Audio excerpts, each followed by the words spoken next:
po sa ating lahat mga ka-Team Edsy. So, ito nga pong si Viancy, ay pinipilit niyang ibulong ni Edu sa kanya. Eto na talaga. O, di ba? Pati si Viancy ay nahahawa na nga po sa mga bulong-bulungan.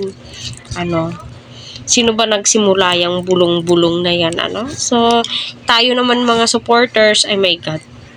Sabihin mo na, Edu, yung ibinulong mo or ibubulong mo pa lang kay Viancy, diba? So, alam naman po nating lahat, na napakaswerte ni Viancy sa kanyang mga sponsors, kay Kalingap Prab, at sa buong team, naway.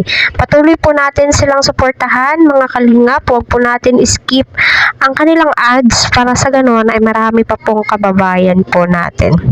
So, ayun nga po, sa latest vlog ni Kalingap Prab, kung saan maraming ibinigay, big time sponsors, Edsy, at saka Kalingap Edu global supporters, my God, diba? Yung suporta po talaga nila ay napaka-solid, para sa pangkabuhayan, para sa pag-aaral po ito ni Viancy, which is alam naman po nating lahat na malaking tulong po to, ingat lang palagi. So, ito po yung intro, na sinabi nga po doon na nga daw ang ipinunta nila sa diet ba yun? Ang alam ni Viancy, kakain lamang po sila.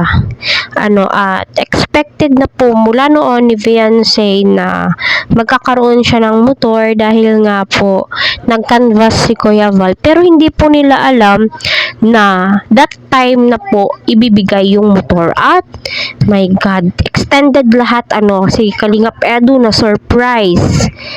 Si Viancy, gayon din, Kasi akala niya, hindi pa sa ngayon ibibigay yung motor. At hindi pa lang yun, may tricycle pa, pwede po yung pangkabuhayan ni tatay. So, malaking tulong po yun sa pamilya ni Viancy. Kasi nga, alam nyo naman, ay may mga kapatid din po siyang nag-aaral. So, malaking tulong po talaga yun at hindi na po nila kailangan maghintay ng bus, masasakyan po nila. Hindi na po nila kailangan maglakad ng napakalayo para mag-aral. So, pwede na po silang mag-back ride sa kanilang ate. So, ayaw pa ni Edu na ibulong that time kasi kapag ibinulong niya kay Viancy, wala nang surprise kasi alam na ni Viancy kung ano yung ibibigay sa kanya, 'di ba?